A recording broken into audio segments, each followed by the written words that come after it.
Tuhan Yesus, kami kembali datang untuk mendengar tuntunan-Mu, suara-Mu melalui firman-Mu. Firman-Mu tidak bisa dikalahkan oleh apapun. Firman-Mu memberi hidup kepada kami. Sebab itu, biarlah semua yang mendengar hari ini, mereka mendengarkan firman yang daripada-Mu, yaitu Engkau sendiri, yang berkuasa mengubah hidup kami. Berbicara, Aba, kami akan menerima apa yang dunia tidak bisa berikan kepada kami. Di dalam nama Tuhan Yesus. Amin. Shalom saudara, kita masuk dalam satu momen bukan hanya bersejarah, tapi memang penting. Satu kenyataan yang jadi sejarah, tetapi dia punya dampak kekal buat kita. Kita mengingati, merayakan kenaikan Tuhan Yesus ke surga. Artinya, dia sudah jalankan seluruh misinya, sudah selesai, dia sudah berkata, perkataan terakhir dia disalib, it is finished. Dan setelah dia melengkapi semua mereka, dia melengkapi pesannya, dan dia mempersiapkan mereka untuk hal-hal yang baru yang dia janjikan setelah dia naik. Nah sekarang kita memperingati kenaikannya. Lalu saya coba merenungkan itu, lalu dalam satu pertanyaan yang ini jadi pertanyaan umum gitu. Mengapa setelah Yesus mati dan bangkit, dia harus menunggu selama 40 hari? Kenapa nggak cukup 3 hari? Kenapa nggak 1 minggu setelah itu? Kenapa harus 40 hari? Gitu. Di saat semua murid hanya terlarut dalam rasa kehilangan dan lupa akan pesan-pesan dia tentang kebangkitan yang dia sudah beritahu sebelum dia mati bahkan. Yesus berulang-ulang kali menampakkan dirinya kepada mereka. Nah, saya mau ambil waktu untuk apa sih 40 hari ini? Kenapa? Apa pentingnya buat kita? Ya, saya mulai dengan dia datang kepada para wanita atau perempuan yang datang dengan rempah-rempah. Itu. Dia datangi mereka, tanda bahwa mereka sedang, waktu mereka meminyaki dia, meminyaki mayatnya, Yesus datangi mereka. Lalu menunjukkan kubur yang kosong itu. Hanya dengan menunjukkan itu mempunyai kesan panjang, dalam, pasti mereka terkagum, heran, dan mengingat kembali. Benar, dia pernah katakan ini sebelum dia mati. Lalu dia datang lagi kepada kedua murid yang berjalan ke Emmaus. Murid yang ikut dia selama 3 tahun lebih. Tapi dalam perjalanan itu, dia cuma mendengar cerita yang muram. Kenapa ya Tuhan bisa mati? Gitu. Lalu dia mendengar mereka cerita. Dirajam, dihukum secara kejam, gitu. Lalu apa yang terjadi? Yesus berdialog dengan mereka. Dia menceritakan, menunjukkan tulisan-tulisan dalam kitab suci, mulai dari Musa sampai ke para nabi yang bernubuat tentang dia, tentang mati dan kebangkitannya. Dari situ kalau saudara belum tahu, lahirlah lagu-lagu himne Tinggal Sertaku, Kawan yang Kudus. Itu diambil dari cerita 2 orang yang berjalan ke Emmaus itu. Lalu kepada para murid yang bersembunyi, menguncikan dirinya dalam kamar, ketakutan ya, Yesus menghadirkan dirinya di tengah-tengah mereka. Dia seperti dia tembus tembok begitu. Dia hadir dengan mereka, lalu dia berkata, damai sejahtera menyertai kamu. Saudara, itu kayak menghapus seluruh rasa kacau, rasa tidak menentu, ketakutan dan semuanya gitu. Datang lagi seorang yang bernama Thomas yang ketinggalan berita gitu. Lalu dia ngotot dengan teman-temannya bahwa saya hanya mau percaya kalau saya bisa melihat bekas paku dan luka di badannya gitu. Lalu Yesus juga mendatangi dia, mempersilahkan dia melakukan, mencucukkan jarinya, dia menunjukkan bekas lukanya kepada Thomas. Luar biasa. Yang indah, kalau saudara suka mengamati, Yesus gak mencela mereka, Yesus gak interogasi mereka, ya. Yesus gak bertanya tentang apa yang sedang mereka lakukan. Kenapa gak ada yang mengingat cerita saya, kira-kira begitu. Tapi Yesus mengundang dia, bahkan mengundang semua yang dia datangin itu untuk melihat buktinya tentang apa yang dia sudah sampaikan sebelumnya. Nah, selama 40 hari berulang kali Yesus terus-menerus datang kepada mereka. Jika peristiwa Pentakosta menunjukkan tentang Allah yang mengundang kita untuk menjadi bagian dari kuasanya, itu peristiwa Pentakosta, maka peristiwa kenaikan justru menunjukkan tentang Allah yang bersukarela menjadi bagian dari ketidakmampuan manusia, keterbatasan perasaan manusia. Dia menunjukkan kesiapan untuk menerima keterbatasan kita. Sebelum dia naik, dia sepenuhnya berurusan dengan berbagai seluk-beluk kecenderungan manusia. Jadi dia nggak langsung naik. Oh, itu sebabnya dibutuhkan 40 hari. Bukan dengan tuntutan atau celaan, tapi dengan pengertian dan kepedulian. Allah mengerti, Allah peduli.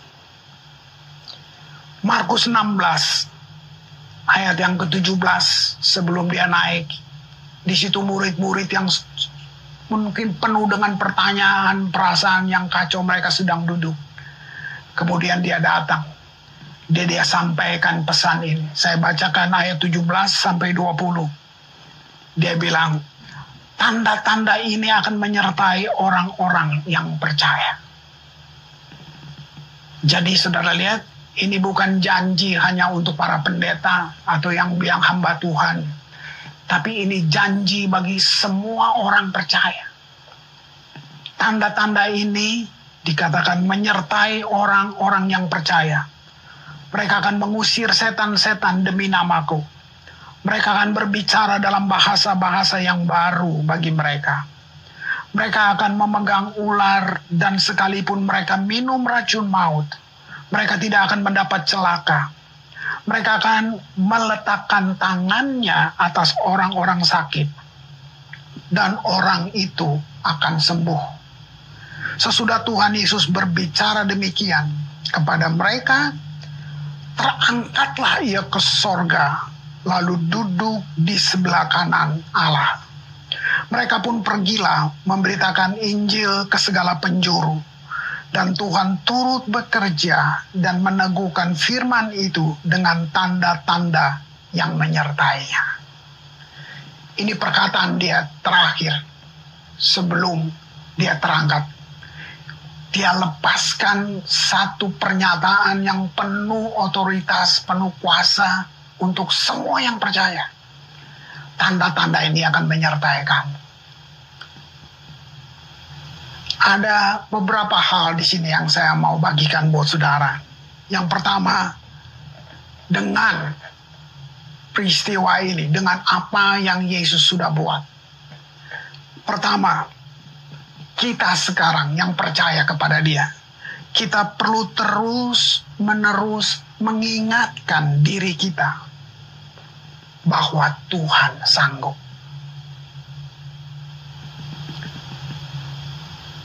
Dia sudah mati, dia bangkit, dan sebelum dia naik, dia kasih tahu tadi, ini tanda-tanda buat kamu yang percaya. Saudara, sampai kematian pun kita bisa atasi. Dalam kalimat tadi, membangkitkan orang mati. Nah, di situ makanya kita perlu terus-menerus mengingatkan diri kita dulu yang percaya ini, yang mengaku percaya, bahwa Tuhan sanggup. Tuhan bisa tolong kita menghadapi raksasa problema kita.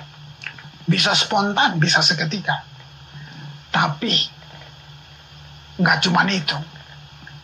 Yang saya membaca dan mempelajarinya, Yesus lebih banyak membawa kita menghadapi semua masalah ini lewat yang namanya proses. Kenapa proses? Karena dalam proses pembelajaran berlangsung. Di situ kita akan belajar, di situ kita akan merasakan, sampai kita akan mengakui. Dan itu membuat kita tidak goyang menghadapi apapun di depan.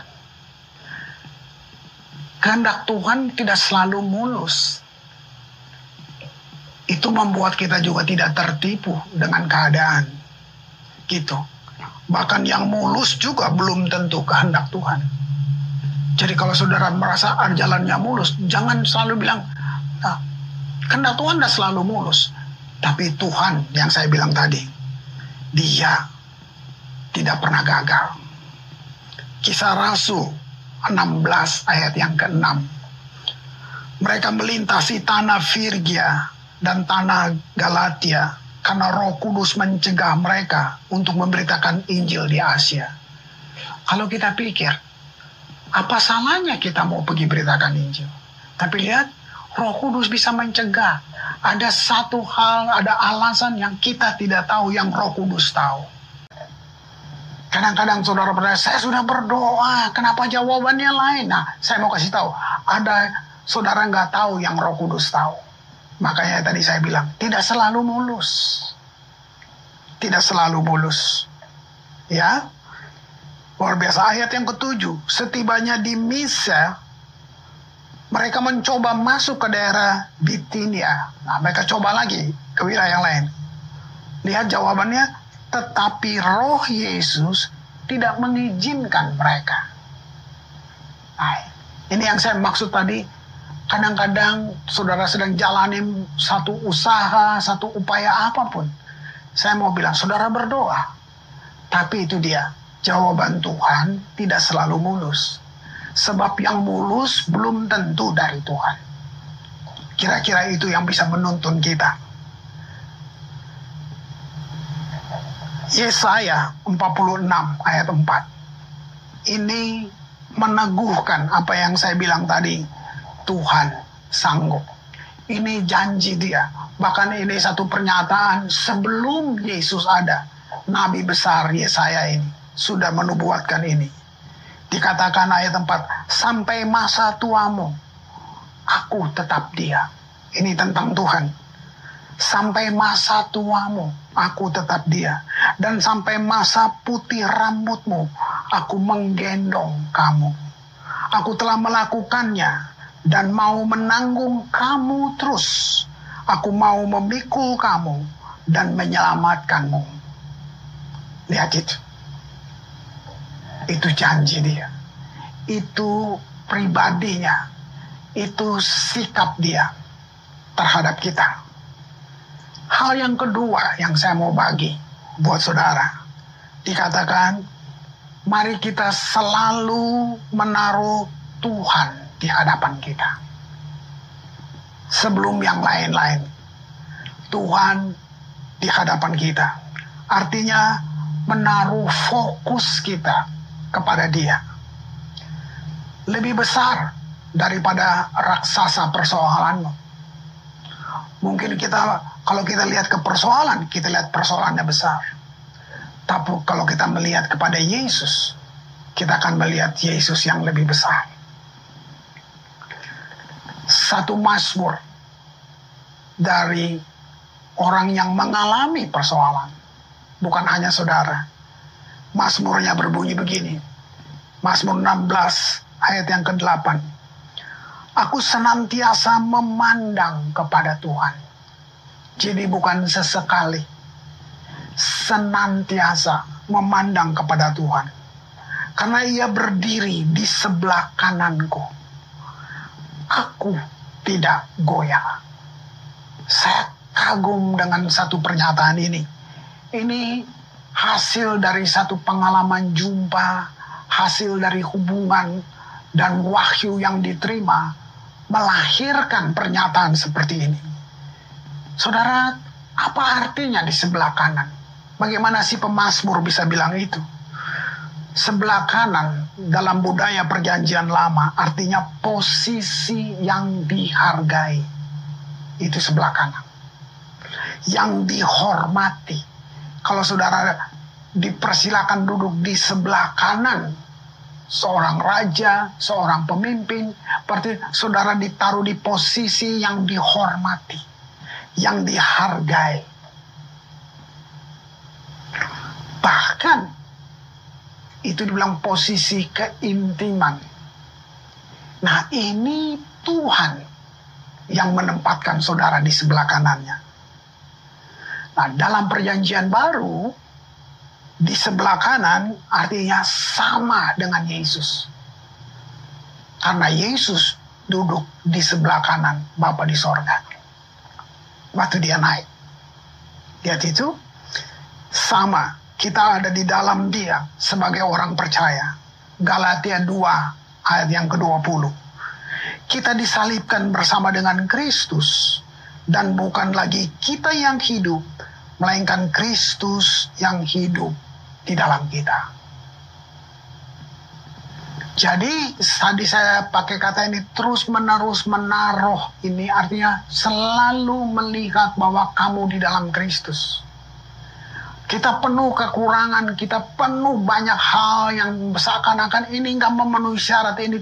Tapi saudara perlu taruh pikiran dengan satu fakta firman Allah yang menyatakan Yesus mati buat kamu.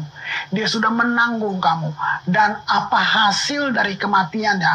Apa akibat atau apa kelanjutan dari kematian Dia, dari penebusannya? Kamu sama dengan Kristus, ya, gitu. Bukan lagi kamu yang hidup, tapi Kristus yang hidup di dalam kamu. Belum selesai, saudara. Dalam Mazmur tadi, ayat yang ke-9 melengkapinya, ya, bahwa sebab itu hatiku bersukacita dan jiwaku bersorak-sorai, bahkan tubuhku akan diam dengan tentram. Jadi di tengah semua yang goncang ini, yang kita perlu jaga fokus kita, sehingga kita bisa sehati dengan pemazmur. Dan kita bisa bilang, hatiku bersukacita, jiwaku bersorak-sorai, bahkan tubuhku akan diam dengan tentram. Saudara bisa diskusi ini dengan kelompok kecil kamu. Ada banyak hal yang kamu akan terima diwahyukan oleh Roh Kudus. Satu poin lagi kita lihat. Dalam menjalani proses, jangan berhenti mengatakan bahwa Tuhan sanggup. Jangan berhenti mengatakan itu. Kenapa? Di sanalah iman tumbuh. Lagi, pernyataan pemazmur. Mazmur 3 ayat yang kedua. Ya Tuhan, betapa banyaknya lawanku. Itu fakta, bukan? Sudah lihat? Banyak orang yang bangkit menyerang aku. Banyak orang yang berkata tentang aku, baginya tidak ada pertolongan daripada Allah. Lalu ada Sela. Sela itu diam. Nah, disitulah saya pakai ungkapan ini. Terjadi dialog batin antara kita dengan Tuhan. Ini setelah dia mengatakan isi hatinya kepada Tuhan, dia Sela. Lalu ayat 4. Sudah lihat perubahannya? Tetapi Engkau Tuhan adalah perisai yang melindungi aku. Engkaulah kemuliaanku dan yang mengangkat kepalaku. Dengan nyaring aku berseru kepada Tuhan, dan ia menjawab aku dari gunungnya yang kudus. Jadi pemazmur ini tidak mulus seperti kita. Kita percaya perjalanan kita tidak mulus, tapi fokusnya tidak berubah. Nah, itu yang membuat kita keluar dari semua rintangan. Bukan kita tidak ngalamin, kita melewatinya oleh kasih karunia. Satu poin lagi. Penuhi mulut kita dengan syukur, dengan pujian. Jangan bersungut, jangan mengeluh, tapi penuhi mulut kita dengan pujian. Alasan terkuat adalah pekerjaan Yesus yang membuat kita bernyanyi, bukan kita. Kita diingatkan akan kasih-Nya. Kita diingatkan bahwa Tuhan sanggup. Ayat terakhir saya ambil dari Efesus 2 ayat 4 dan 5. Tetapi Allah yang kaya dengan rahmat. Ya, bukan pas-pasan, bukan sekedar ada kaya akan rahmat. Oleh kasih-Nya yang besar, yang dilimpahkannya kepada kita. Jadi dia limpahkan kepada kita. Ayat 5, telah menghidupkan kita bersama-sama dengan Kristus. Kata telah itu bukan berarti perlu ada usaha lain lagi. Sudah, telah. Itu 2000 tahun lalu dia buat itu buat saudara dan saya. Sekalipun kita telah mati oleh kesalahan-kesalahan kita. Paulus melengkapi ini. Lalu dia tutup dengan kalimatnya, oleh kasih karunia kamu diselamatkan. Apa arti kasih karunia? Kasih karunia salah satu arti menerjemahkan adalah kemampuan Allah. Makanya tadi saya bilang dia mampu. Kasih karunia itu kemampuan Allah. Saudara butuh kemampuan Allah untuk membuat saudara bisa melewati semua tantangan yang ada di depan. Itu yang saya bilang kasih karunia. Selamat menjalani hidup ini. Jangan takut. Tuhan mampu. Fokus kita selalu kepada Dia yang sudah bangkit, naik ke sorga, duduk di sebelah kanan Allah. Mari kita berdoa. Terima kasih Tuhan Yesus. Hamba sudah berhenti berbicara, tapi Tuhan tidak berhenti berbicara untuk kita dengan cara yang kita bisa mengerti. Bapa, semua sudah Engkau berikan. Kami butuh kemampuan ilahi untuk bisa menerima janji-Mu itu jadi nyata di dalam hidup kami. Untuk bukan hanya mendengar, tapi memasukkan itu supaya itu menjadi kenyataan dalam hidup kami. Terima kasih Bapa, di dalam nama Tuhan Yesus. Amin.